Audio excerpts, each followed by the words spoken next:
Students, the video which I am going to give you now will be covering the entire topic in visual formats, as we have finished the textbook part explanation, the notes, and I'm asking you to write the reflection of concepts and application of concept questions from the workbook which we have discussed. Some questions have been discussed in the previous videos. Now these activities are going to help you understand the lesson in a more deeper way and in a more clarified way. Okay, watch these videos.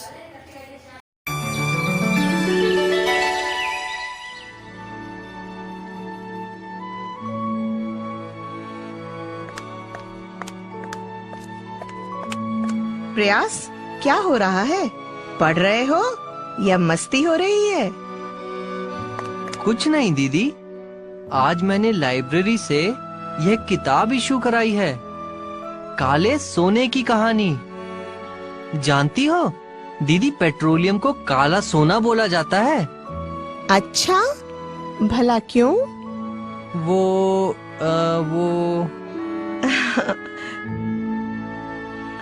प्रयास, petroleum एक ऐसा जीवाश्म ईंधन है जिससे कई ईंधन व उपयोगी पदार्थ प्राप्त होते हैं और यह अनेकों वर्षों में बनता है।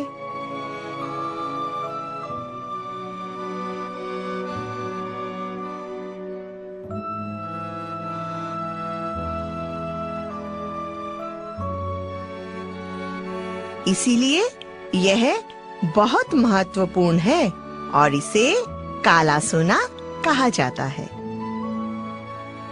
जीवाश्म ईंधन? यह जीवाश्म ईंधन क्या होता है दीदी, और इससे अन्य ईंधन कैसे बनाए जाते हैं? और दीदी, कोयला भी तो ईंधन है, क्या यह भी पेट्रोलियम से बनता है? फिर इतने सारे सवाल। जरा ठहरो, बैठो, फिर मैं तुम्हें ईंधन के बारे में समझाऊंगी। हाँ दीदी, अब समझाइए। क्यों नहीं। सबसे पहले हम कोयले के बारे में जानते हैं। लगभग 300 मिलियन वर्ष पहले पृथ्वी पर निचले जलीय क्षेत्रों में घने जंगल होते थे। बाढ़ और भूकंप के कारण ये जंगल मिट्टी के नीचे दब गए और उनके ऊपर अधिक मृदा यानी मिट्टी जम जाने के कारण वे संपीड़ित हो गए। जैसे जैसे वे गहरे होते गए, उनका ताप भी बढ़ता गया। उच्च दाब और उच्च ताप पर पृथ्वी के भीतर मृत पेड़ पौधे धीरे धीरे कोयले के रूप में बदल गए और चूंकि कोयला मृत वनस्पति के अवशेषों से प्राप्त होता है, इसीलिए इसे जीवाश्म ईंधन यानी फॉसिल फ्यूल कहते हैं। इसके बनने के इस प्रक्रम को कार्बनीकरण यानी कार्बोनाइजेशन कहा जाता है। ये पत्थर जैसा सख्त और काले रंग का होता है। कोयले का उपयोग खाना पकाने के लिए, रेल इंजनों को चलाने के लिए, भाप बनाने के लिए, तापीय शक्ति संयंत्रों में विद्युत पैदा करने के लिए और विभिन्न उद्योगों में ईंधन के रूप में किया जाता है। कोयले को ईंधन के रूप में जलाने पर कार्बन डाइऑक्साइड गैस और ऊष्मा उत्पन्न होती है। लेकिन जब कोयले को वायु की सीमित मात्रा में जलाया जाता है,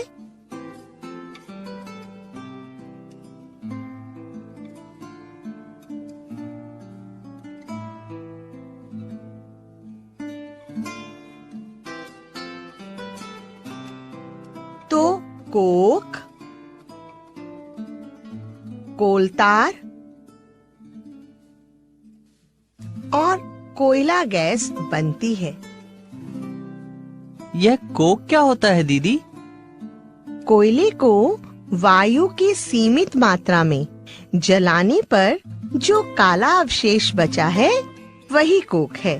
कोक कठोर, सरंध्र और काला पदार्थ है। यह शुद्ध कार्बन है। यानी यह कार्बन का शुद्ध रूप है। हाँ, और कोक का उपयोग इस्पात यानी लोहे के औद्योगिक निर्माण में और बहुत से धातुओं के निष्कर्षण यानी धातुओं को शुद्ध रूप में प्राप्त करने के लिए किया जाता है।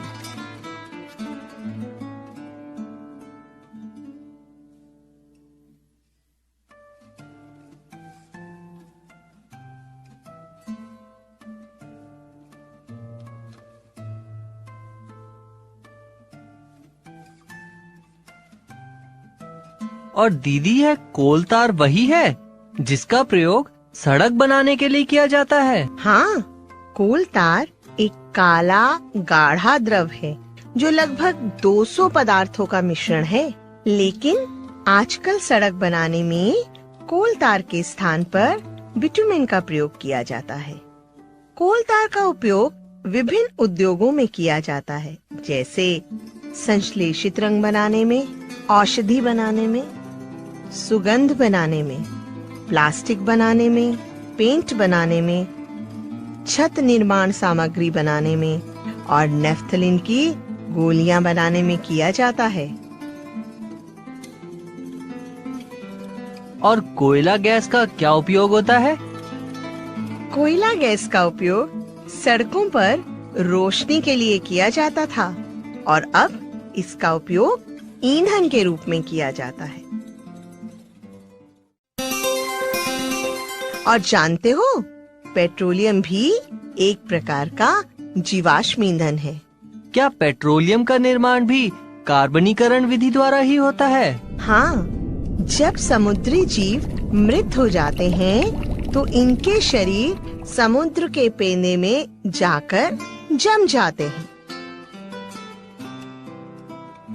जब लाखों वर्ष पहले ऐसा हुआ और वह रेत तथा मिट्टी की तहों द्वारा ढक गए,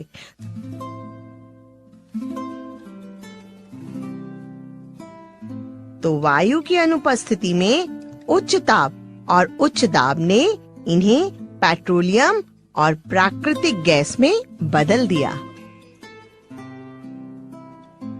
अच्छा, पेट्रोलियम जल से हल्का है, इसीलिए पेट्रोलियम तेल और गैस की परत जल की परत के ऊपर होती है।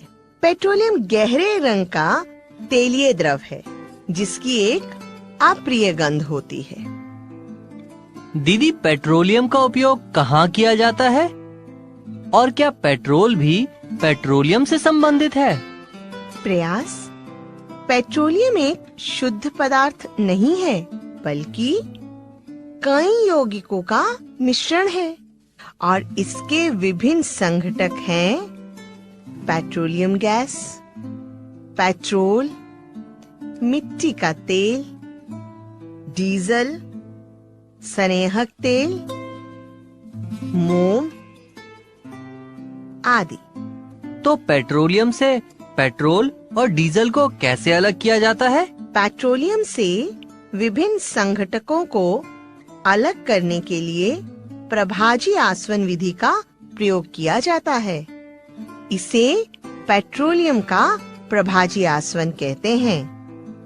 पेट्रोलियम का प्रभाजी आसवन वह क्या होता है? प्रयास, पेट्रोलियम के विभिन्न संघटक यानी विभिन्न प्रभाज उनके क्वथनांकों पर अलग कर लिए जाते हैं और इस विधि को ही प्रभाजी आसवन कहते हैं। जैसे पेट्रोलियम को गर्म करने पर सबसे पहले निकलती है पेट्रोलियम गैसें, जिसे द्रव रूप में सिलेंडर में भरा जाता है और आप अपने रसोई घर में इसका प्रयोग करते हैं। यानी एलपीजी, द्रवित पेट्रोलियम गैस। हाँ, फिर निकलता है पेट्रोल, जिसका प्रयोग मोटर और हवाई जहाज में ईंधन के रूप में और ड्राई क्लीनिंग के लिए किया जाता है। फिर मिट्टी का तेल, जिसका प्रयोग स्टोव, लैंप, जेट वायुयान में किया जाता है।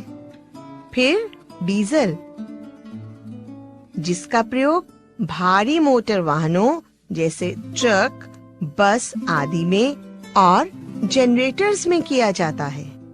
फिर स्नेहक तेल, जिसका प्रयोग मशीनों आदि में स्नेहन यानी चिकनाहट के रूप में किया जाता है। फिर पैराफिन मोम, जिसका प्रयोग मरहम, मोमबत्ती आदि में किया जाता है। और बिटुमेन का प्रयोग पेंट और सड़क बनाने के लिए किया जाता है। अच्छा, समझा। दीदी, पेट्रोलियम से काफी उपयोगी चीजें प्राप्त होती हैं। और आपने एक और भी जीवाश्म ईंधन का नाम लिया था, प्राकृतिक गैस। वह क्या होती है? प्राकृतिक गैस भी एक महत्वपूर्ण ईंधन है, क्योंकि इसका ऊष्मीयमान अधिक होता है और यह जलने पर प्रदूषण नहीं फैलाता, इसीलिए इसे स्वच्छ ईंधन कहा जाता है। प्राकृतिक गैस का मुख्य अवयव है मीथेन। इसको पाइपों द्वारा आसानी से घरों में पहुंचाया जा सकता है और इसका प्रयोग बड़ोदरा और दिल्ली में किया भी जा रहा है। अच्छा। प्रयास, तुमने सीएनजी के बारे में भी सुना ही होगा। सीएनजी? हाँ दीदी, जिनका प्रयोग गाड़ियों में किया जाता है। लेकिन सीएनजी है क्या? सीएनजी यानी कंप्रेस्ड नेचुरल गैस। प्राकृतिक गैस को उच्च दाब पर संपीड़ित करके ही सीएनजी यानी संपीड़ित प्राकृतिक गैस बनाई जाती है।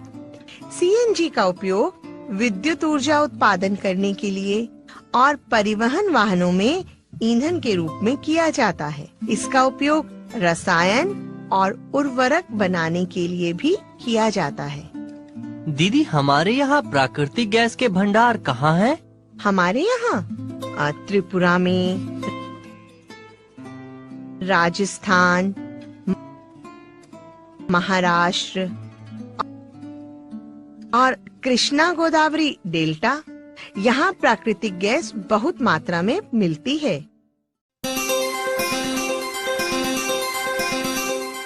प्रयास, यह जीवाश्म ईंधन हमारे प्राकृतिक संसाधन है। प्राकृतिक संसाधन? हाँ, क्योंकि यह प्रकृति द्वारा दिए गए हैं, जैसे वायु, जल और मृदा। उसी प्रकार जीवाश्म ईंधन भी प्रकृति में ही पाए जाते हैं, इसीलिए इन्हें प्राकृतिक संसाधन कहते हैं। अच्छा। प्राकृतिक संसाधनों को दो भागों में बांटा जा सकता है। कौन से दो भाग? ऐसे संसाधन जो प्रकृति में असीमित मात्रा में उपस्थित हैं और हमारे प्रयोगों द्वारा समाप्त नहीं होंगे, जैसे सूर्य का प्रकाश, वायु, जल आदि। ऐसे संसाधनों को अक्षय प्राकृतिक संसाधन यानी रिन्यूएबल नेचुरल रिसोर्सेज कहते हैं। प्रकृति में जिन संसाधनों की मात्रा सीमित है और एक दिन मनुष्यों द्वारा उपयोग करने पर समाप्त हो सकते हैं, उन्हें समाप्त होने वाले प्राकृतिक संसाधन यानी नॉन रिन्यूएबल नेचुरल रिसोर्सेज कहते हैं, जैसे वन, वन्य जीव, खनिज, कोयला, पेट्रोलियम और प्राकृतिक गैस आदि। अच्छा, तो दीदी, कोयला, पेट्रोलियम और प्राकृतिक गैस तीनों ही जीवाश्म ईंधन हैं, यानी ये समाप्त होने वाले प्राकृतिक संसाधन हैं। ये एक दिन समाप्त हो जाएंगे, लेकिन हम इनका प्रयोग तो बहुत करते हैं। बिल्कुल ठीक कह रहे हो, और इनको मृत जीवों के अवशेषों से बनने में लाखों वर्ष लगते हैं। इनके ज्ञात भंडार कुछ 100 वर्ष ही चलने वाले हैं, इसीलिए हमें इनका प्रयोग समझदारी से करना चाहिए। यह प्रदूषण भी फैलाते हैं, जिससे विश्व उष्णन यानी ग्लोबल वार्मिंग प्रभावी हो रहा है। तो दीदी हमें क्या करना चाहिए? प्रयास ये आवश्यक है हम इन ईंधनों का उपयोग तभी करें जब बहुत ही आवश्यक हो। इससे पर्यावरण भी बेहतर होगा, विश्व उष्णन यानी ग्लोबल वार्मिंग का खतरा भी कम होगा और ईंधनों की उपलब्धता भी लंबे समय तक रहेगी। तभी पेट्रोलियम संरक्षण अनुसंधान समिति यानी PCRA गाड़ी चलाने वाले लोगों को सलाह देती है कि गाड़ी को समान और मध्यम गति से चलाएं। प्रतीक्षा करते समय गाड़ी का इंजन बंद रखें।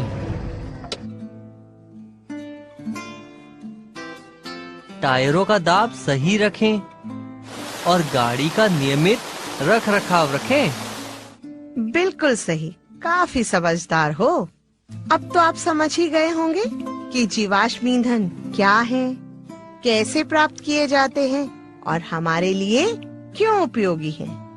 और यह भी दीदी कि हमें इनका प्रयोग सावधानी और समझदारी से करना चाहिए।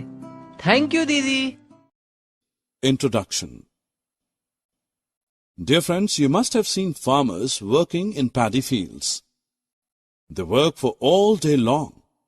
But have you ever wondered that where do they get that energy to do their work with full enthusiasm? Actually, like us, they also get this energy from the food that they eat. In other words, we can say that food is the main source of energy for our body to perform daily activities. We get our food from both plants and animals. Food has to be produced on a large scale to meet everyone's requirements. In this module, we will discuss about crop production and its management for the distribution of food.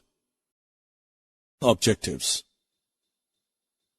At the end of this module, you will be able to categorize crops on the basis of seasons in which they grow, list the types of tools used for plowing, list the advantages of manure and fertilizers, describe the different methods of irrigation, define weeds and weedicides, describe harvesting and storage of crop, explain animal husbandry. Friends, have you ever looked at a groundnut plant? Can we call it a crop? No, we cannot. Do you know the fact that when same types of plants are grown at a large scale, then it is called a crop? If you wish to grow a pea plant in the hot season, you can't do it. Do you know the reason behind it? In India, crops are broadly classified into two categories on the basis of the season they are grown in. That is, Rabi crops and Kharif crops. Rabi crops are usually grown in the winter season from October to March. Wheat, gram and peas are the examples of Rabi crop. Kharif crops are usually sown in the rainy season, generally from June to September. Paddy, maize, groundnut, etc. are some common examples of Kharif crop. To grow crops, various activities are performed which are known as agricultural practices. Let us know them one by one in detail. Dear friends, do you know that how farmers grow crops in a large field? What is their first requirement? Well, first of all, they prepare the soil for growing the crop. For that, they turn the soil and loosen it. The loosened soil helps in the growth of earthworms and microbes present in the soil. These organisms are also known as farmers' friends. They add humus to the soil. Turning and loosening of soil brings the nutrient-rich soil to the top. These nutrients are then used by the plants. Now look at this farmer. He is plowing the field. As we can see that it is made up of wood, let us see its structure. It contains a strong triangular iron strip called plowshare, and the main part of the plow is a long log of wood called plow shaft. Another tool used in plowing is a hoe. It is used for removing weeds and for loosening the soil. It has a long rod of wood, and this strong, broad and bent plate of iron works like a blade.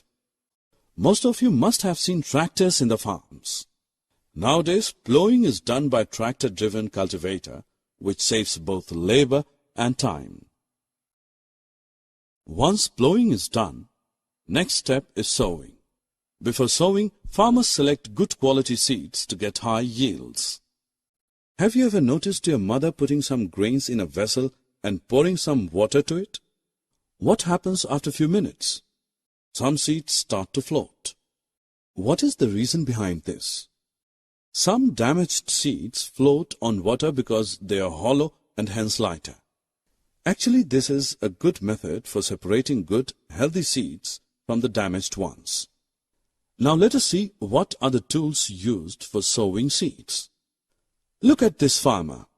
He has a funnel-shaped tool for sowing seeds. Observe them closely. What is he doing with this tool? Yes, he is filling seeds into the funnel and passing them down through the sharp ends of the pipe to get them seeded in the soil. This is a traditional method and very easy. Nowadays, farmers use modern seed drills for sowing with the help of tractors. I'm sure you are wondering how this seed drill works. It sows the seeds uniformly at proper distance and depth, ensuring that seeds get covered by the soil after sowing. This process also saves a lot of time and labor. Select true or false for each statement. Click on the button to submit your answer. Friends, now let us move on to the next topic of this module. I am sure you must have heard the term manure many a times. Do you know what it is? Okay, let us see. Manure is an organic substance obtained from the decomposition of plant and animal wastes. To make it, farmers dump plant and animal wastes in pits at open places where it is decomposed by microorganisms. Soil fertility and nutrients are reduced due to repeated cultivation of crops year after year. Farmers therefore add manure to the fields to replenish the soil with nutrients. This process is called manuring. Now let us look at some of the major advantages of organic manure. Manure enhances the water-holding capacity of the soil. It makes the soil porous, due to which exchange of gases become easy. It improves the texture of the soil. It also increases the number of friendly microbes necessary for a healthy crop. Like manure, fertilizers are also used in replenishing the lost nutrients and minerals in the soil. Fertilizers are the chemicals used to add minerals like potassium, phosphorus, and nitrates to the soil. Fertilizers are produced in factories. Some examples of fertilizers are urea, ammonium sulfate, potash, and NPK, nitrogen, phosphorus, and potassium. The use of fertilizers increases the crop yield. However, there are some disadvantages of using fertilizers. Excessive use of fertilizers makes the soil less fertile, and they also have become a source of water pollution. Difference between fertilizers and manures. Till now we have learned about manures and fertilizers and their uses. Now let us move on to know another method of replenishing the soil with nutrients. It is known as crop rotation. Do you know when the cereal crop like rice is grown in the soil, it uses up a lot of nitrogenous salts that if another cereal crop is grown in the same soil, the soil becomes nitrogen deficient. So, by rotation, a leguminous crop should be grown after cereal crop. You will be surprised to know that some bacteria is present in the root nodules of these leguminous plants.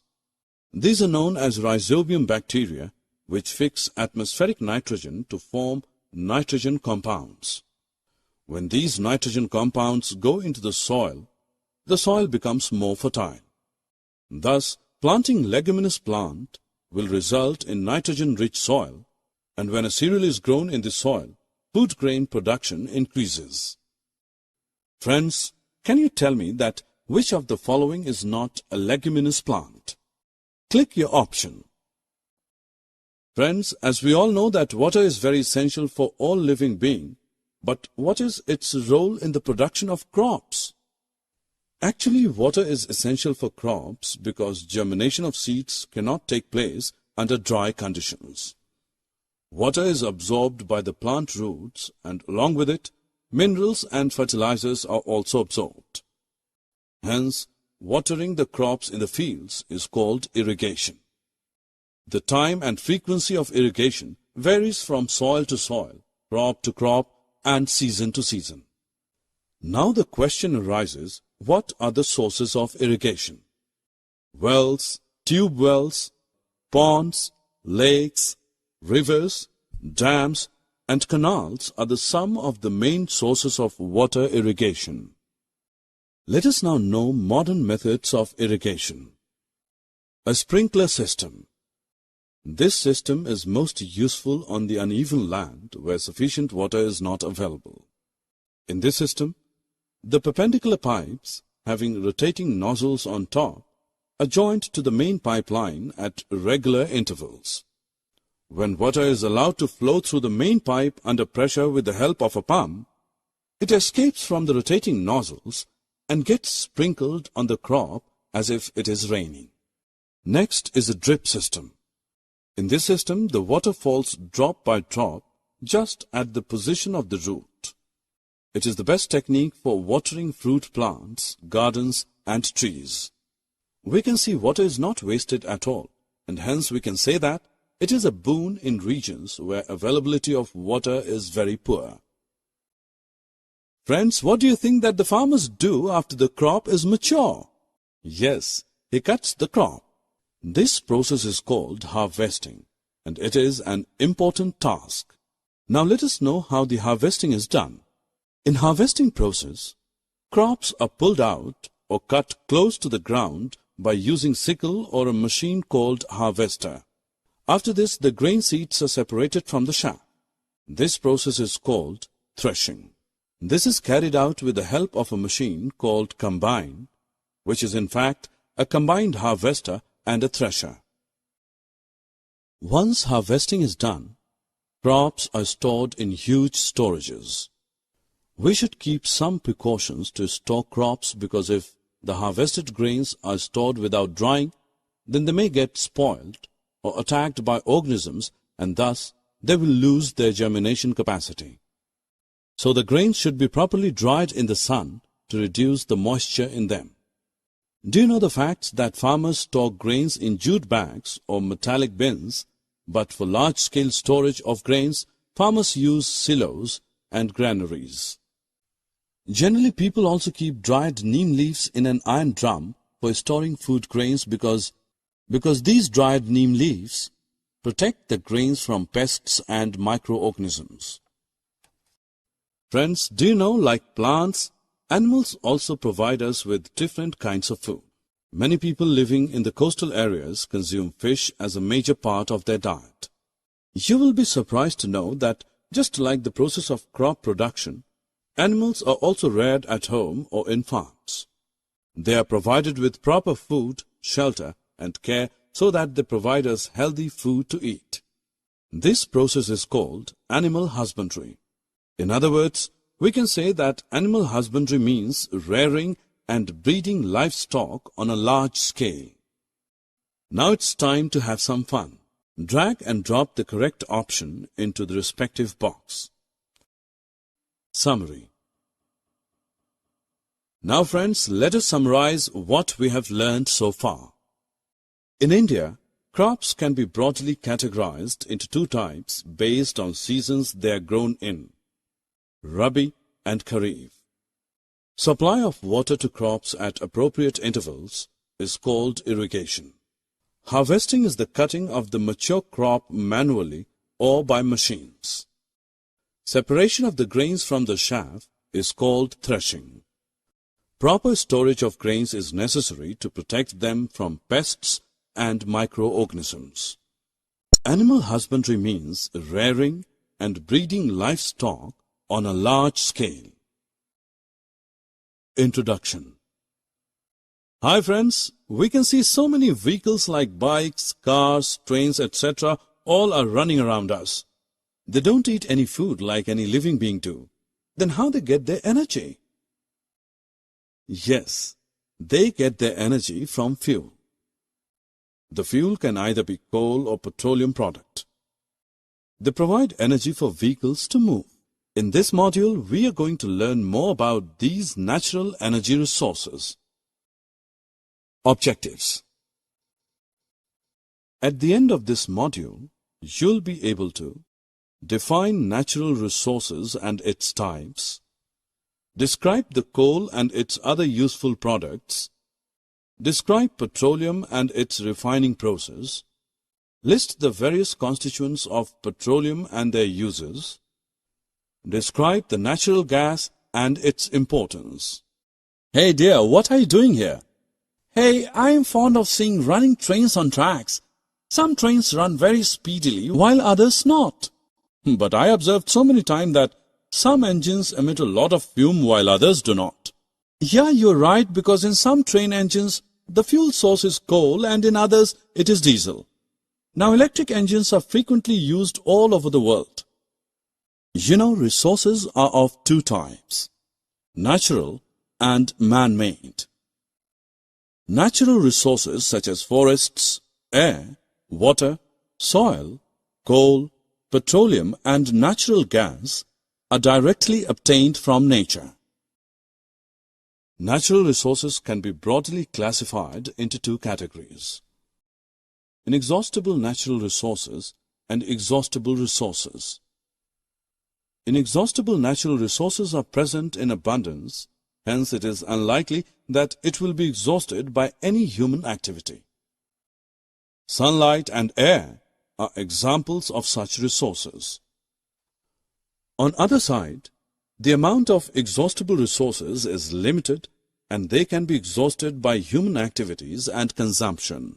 Forests, wildlife, coal, natural gas, petroleum, minerals are the examples of these resources. Do you know that some exhaustible resources like coal, natural gas and petroleum were formed from the dead remains of living organisms called fossils, and hence these are also known as fossil fuels. Hey, now let us know about these fossil fuels in details. Let us start with coal. You may have seen coal in your surrounding. It is hard and black in color.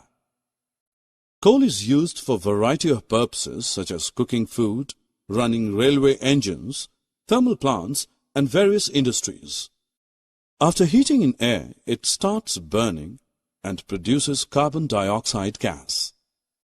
You will be surprised to know that some useful byproducts of coal like coke, coal tar, and coal gas are obtained directly from coal.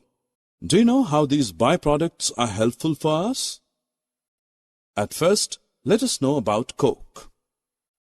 Coke is a tough, porous, and black-colored substance. In the manufacturing of steel and extraction of many metals, it is mainly used. Coal tar is a black, thick liquid with unpleasant smell. It is frequently used for manufacturing of synthetic dyes, perfumes, drugs, explosives, paints, plastics, paints, and photographic materials. To obtain coke from coal, coal gas is produced. In many industries located near coal plants, it is used as a fuel. Hey, now it's time to have some fun. Drag and drop the correct options to fill up the blanks. Friends, I know you all are fond of luxury cars and vehicles, but do you know on which fuel do they run on roads? Actually, most of these run on either petrol, diesel, or compressed natural gas, also known as CNG. Petrol and diesel are obtained from a natural resource called petroleum. Do you see that petroleum and natural gas deposits exists as a layer above the water layer?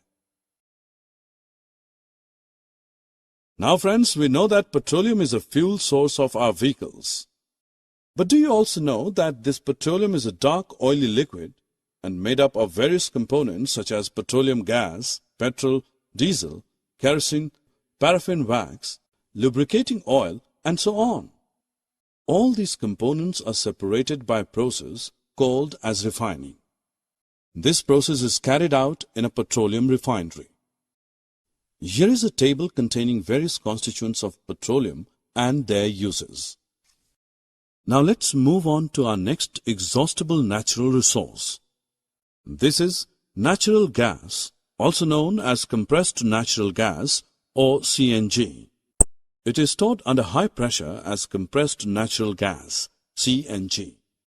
CNG is generally used for power generation, but due to less polluting, it is being used as a fuel for vehicles. It is also used for cooking purposes. Natural gas is also used as a base material for the manufacture of a number of chemicals and fertilizers. Friends, as we know that petrol and diesel are exhaustible resources, that is, the amount of them in nature is limited and will deplete one day, it is important to use these resources carefully while utilizing. Here are a few useful tips for us as advised by the Petroleum Conservation Research Association, PCRA. 1. We should switch off the engine at traffic lights or traffic jams. 2. Drive at a constant and moderate speed as far as possible. 3. We also should ensure regular maintenance of the vehicle and correct air pressure in tires. Summary. Friends, let's summarize what we have learned so far. Natural resources can be broadly classified into inexhaustible and exhaustible resources. In nature, inexhaustible natural resources are present in unlimited quantity and are not likely to be exhausted by any human activity. Sunlight and air are the examples of such resources. The amount of exhaustible resources is limited and they can be exhausted by human activities. Forests, wildlife, coal, natural gas, petroleum, minerals are some of the examples of these resources. Coal, petroleum, and natural gas are known as fossil fuels. These are exhaustible resources. Coke, coal tar, and coal gas are all products of coal. Petroleum gas, petrol, diesel, kerosene, paraffin wax, lubricating oil are obtained by refining petroleum as byproducts. We should use coal, petroleum, and CNG judiciously. Coal is the most abundant fossil fuel in the whole world. Coal is often used as a fuel to cook food. Earlier, it was used in railway engines to produce steam to run the engines. It is also used in various industries. It is used in thermal power plants to produce electricity. Welcome to the lesson on coal. At the end of the lesson, we will be able to explain the process of coal formation, state the physical characteristics of coal, list the products obtained from coal, describe the use of coal. Some 300 million years ago, the dense forests in low-lying wetland areas got buried under the soil due to natural processes like flooding.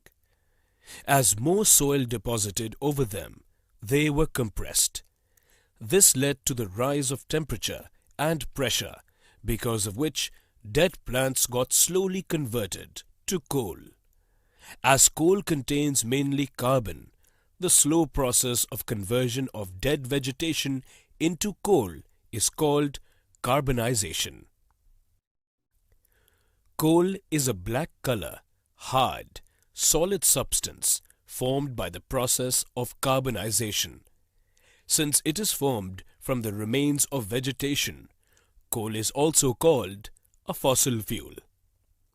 When heated in air, coal burns to give heat and produces mainly carbon dioxide gas.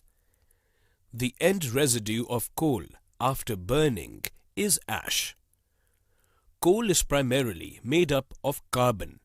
It also contains hydrogen, oxygen, nitrogen, and sulfur. Coal is processed in industry to get some useful products such as coke, coal tar, and coal gas. Coke is a tough, porous, and black substance. It is an almost pure form of carbon. Coke is used in the manufacturing of steel and in the extraction of many metals. Coal tar is a black, thick liquid with an unpleasant smell. Products from coal tar are used in the manufacturing of synthetic dyes, drugs, explosives, perfumes, plastics, paints, synthetic resins, etc. Naphthalene balls used to repel moths and other insects are also obtained from coal tar. Coal tar is also used for metaling the roads.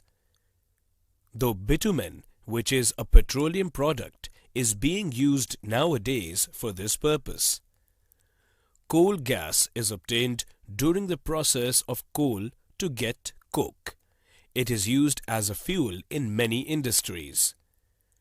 Coal gas was used for street lighting for the first time in London in 1810 and in New York around 1820. Nowadays, it is used as a source of heat rather than light. Coal is used massively for generation of electricity in coal power plants. Let's conclude. We learnt about the process of coal formation, physical properties of coal, products obtained from coal, different uses of coal and its products.